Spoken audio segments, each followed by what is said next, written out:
Hi there, everyone. Welcome to our latest live video. Delighted to say I'm joined by Sally today to talk about taking your first steps into recruiting people within your business, which I'm sure for many people is both exciting and a scary time to do that. Having been through it myself fairly recently, so I know what it's like. So we're gonna go through all that in a second. As always with our live videos, if people have questions or any comments, please just put them in the box, and we'll try to cover them off. And yeah, so Sally, do you want to just quickly introduce yourself first, and then I've got a few questions that I'll fire your way. Yeah, of course. So I'm Sally. My company is Limelight HR. I work predominantly with small creative businesses. So providing HR support and trying to make it positive, a bit fun, get involved, be part of the work family, and just make everything really accessible and try and help small businesses create great places to work so that everybody enjoys going into work. That sounds like a nice thing to do, Sally. Yeah. I'm sure that's not what work. That's the thing we all aim to achieve to get to. Yeah. So let's start on people when they start employing. So what are the biggest challenges do you find for kind of new employers? I think it's probably two main things is being able to define what it is that you want from an employee and from a new team member.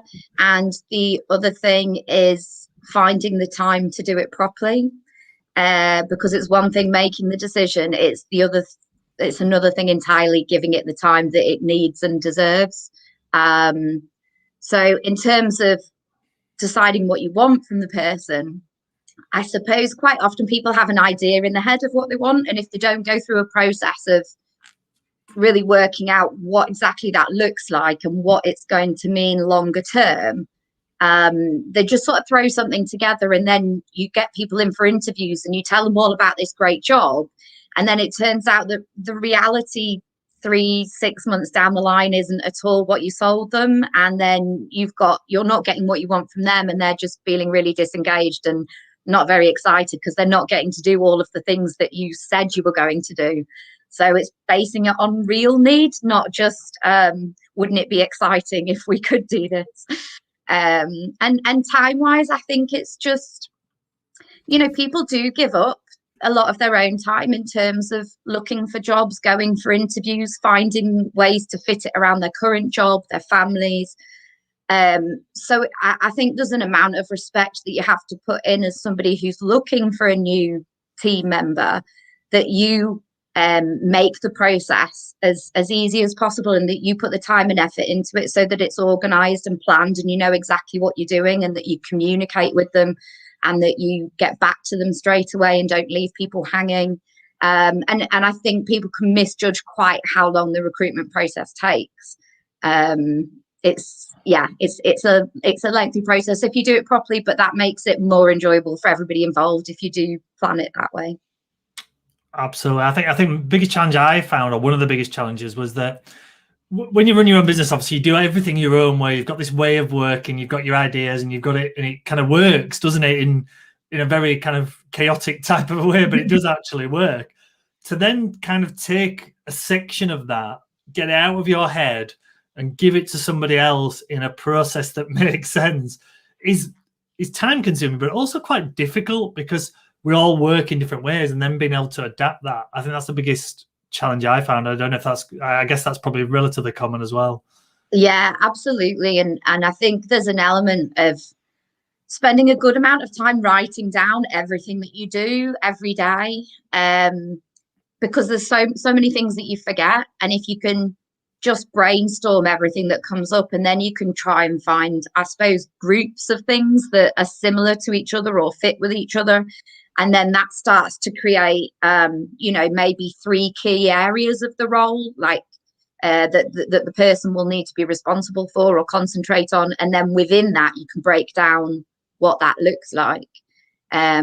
Because as well, you need to be clear on that, because when you bring them in, they're not just going to suddenly start working without any guidance. So you need to be clear on what it is so that you can then talk them through each of those processes your own way, but also, I suppose, having the flexibility to let them do their own version of, if you can. Yeah, no, that's absolutely, it's so important. At the end of the day, you've chosen to recruit those people. You need to show them the trust. Obviously, you need guidance and help and support. Obviously, that goes without saying, but also give them enough trust to make it their own, because there's a good chance that they might also make it better what they do if you give them the right freedoms to do so. So what my experiences anyway. So I guess very much following on from that point of view is the mistakes that people make when they go recruiting, whether that's from a legal point of view, whether it's from a kind of paperwork point of view, or just generally the whole recruiting process. What other type of mistakes do you generally see people do?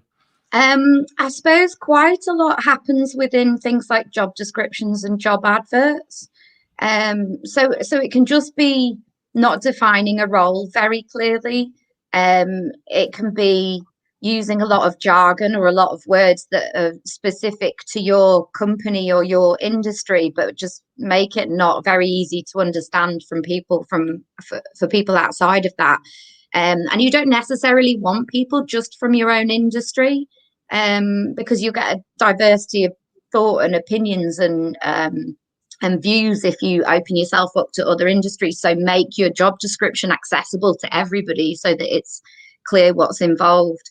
And also from a diversity point of view, putting things in there like that you're looking for somebody young and full of energy, or somebody who's mature that can manage X, Y, and Z.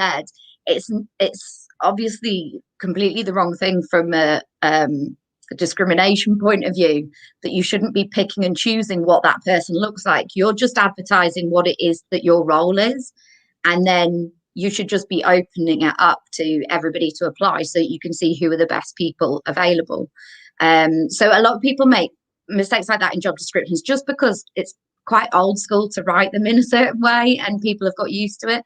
And it's saying things like 5 years experience as a whatever the job is, which again, you've got a slight element of age discrimination there. If you're saying somebody's got to have a certain number of years experience when that's not necessarily really needed in the job.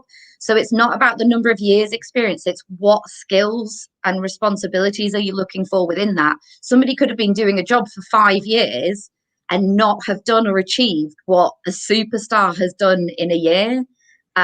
So don't base it on number of years. Look for what experience do you want within that time and how do you want them to evidence it. Yeah, because obviously closing your doors, all right. It's to a lot of people if you're asking for 5 years experience in a particular role. Yeah. It's you're cutting down the candidate pool. Let's put it that way. Yeah, absolutely. And also when you move from the job description to the job advert, it's about really making it come alive. It's if you do an advert and it's just your job description plonked into an advert, it just doesn't read overly warm or encouraging or inviting. So you can use the job description for you to get everything down in it that you need and as a basis for discussions around the role and expectations, and maybe to help you define your interview questions and things like that. But in terms of the job advert, you want to almost pick the sections out of that say the key points, but you also want to say, what's it like working for this business? What do we stand for? What are our values? What does it, what does the team feel like to be part of? How big is the team? What does the person look like? You can add a about you section. So you thrive on this, you love doing this, you always enjoy X, Y, and Z, just to make somebody start visualizing themselves in that job and think, hang on, they're talking about me, this is perfect for me, I want to be part of that. Is that where as well do you think you could, so if you've got values and things that you're looking for from the person, so kind of putting aside the skill set for a second, but the type of people you want to get involved, that's the opportunity there, isn't it, to use the right things to attract the right people? Yeah, absolutely. I mean, at the end of the day, I think a lot of people are aware now that behaviors and attitudes are as important, if not more important, than the actual skills and experience. Because somebody with the right mindset and the right attitude can do amazing things if you then just give them the training and the skills behind it. It makes all the difference. Absolutely. So I'm guessing a conversation you probably have quite a lot, Sally, is people who are thinking about recruiting or the need to recruit, but there's kind of something holding them back. You know, what type of things do you generally hear that puts people off going down the route of putting their first jobs out there? I think it's just that tipping point, isn't it, where you kind of go, I think I've got too much on, and I think I've got enough work for somebody, but I'm worried about the commitment. And which is fair enough. You don't want to offer a job to somebody if actually you're not going to be able to support them longer term in it. But I think as well, it often comes down to not having the confidence about the process itself. So you put off doing it because you don't actually know what the steps would be. I think if you started thinking, I need somebody, and you've looked into things like the financial side of it, you've looked into your strategy and planning, you've spoken to your accountant about the payroll side of it and what the additional costs are. When you've done all of that, it's just finding out exactly what would be involved in the next step. So like I said, it can be quite a lengthy process start to finish if you do it properly. So you just need to speak to somebody, ideally, or sit down yourself and work out what each of those steps would look like and how you're going to do it, and maybe get some help or somebody to cast an eye over some of the things that you do, like the job description or the adverts and things like that. Do you think there's quite a lot of examples where people maybe do it too late? Because obviously the reason they do it is because they're too busy, so they need more help, which obviously makes sense. But once you get to that point when you are so busy that you need the help, it makes it difficult to then do all the things you've just mentioned in the last few minutes about doing those right, because you are so busy. So there's an argument, whilst obviously there's a little bit more of a risk, if you want, is heightened a little bit earlier. But if you can identify that things are going in the positive direction, and in 3 months' time you are going to be too busy, doing it there and then rather than waiting 3 months. Absolutely. Yeah, absolutely. There is a fine line, because if you take somebody on too soon and then they're sat twiddling their thumbs, it's not ideal. But like you said, too late is actually almost harder, because if you leave it too late, you've got even less time to train them to do the things that you need them to do. So you really need to build in a couple of months of getting them up to speed, at least a couple of months.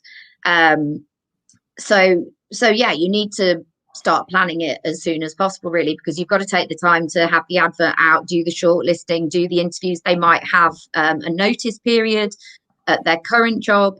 So if you've made that decision, I would say do it sooner rather than later.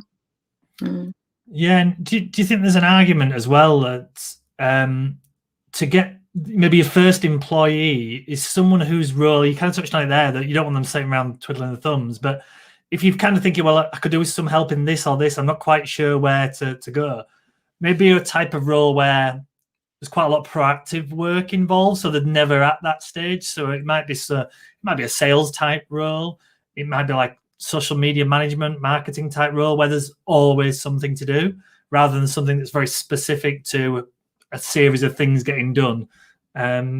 Is a good place to start, maybe, for businesses. Yeah, and I think as well, look at where you're spending your time, because essentially what they should do longer term is save you money. So if you're spending a number of hours on things like social media, when actually your time would be better spent and better financially from a business point of view as to what you're bringing in with those hours, then you need to look at what's the best work financially to be able to move to somebody else.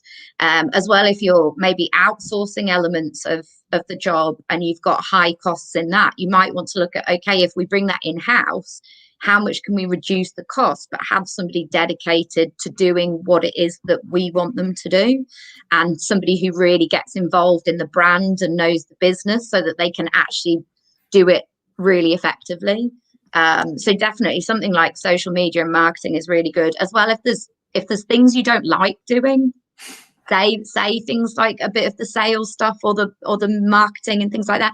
If there's things you really don't like doing and they probably take you a long time because you don't enjoy doing it, and you probably put them off quite a lot because you don't enjoy doing it, then actually if you can take somebody on that likes those elements and enjoys those elements and excels in those elements, then absolutely brilliant.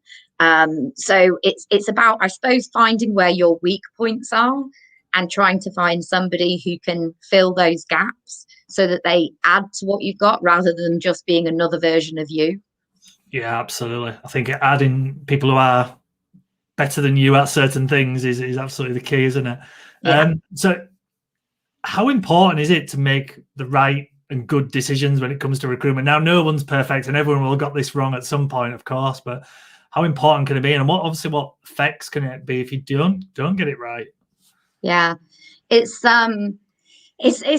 really difficult, and I think most of the people that don't enjoy recruitment, it tends to be because they've been burned. So maybe they took somebody on and quite early on it didn't work out and they turned out to be completely the wrong person, or issues arose within the probationary period and then they don't know what to do about it, and then quite often they'll just keep going as they are, and they'll maybe get in touch a couple of years down the line and say, I need help, this isn't working, this hasn't been working for ages. So with all of those situations, I think it's worth looking at your process, because potentially you didn't ask the right questions at interview if as soon as somebody starts you realize it's not the right fit. And also, if you don't manage that early on and you're not training somebody and you're not giving them clear goals and you're not measuring it in those early months, then letting it go on for another couple of years is unfair on the person and on you, because neither of you are happy with the situation. You've not been clear about expectations. They've probably got a sense that you're not happy, but they don't know what it is that you were actually wanting from them.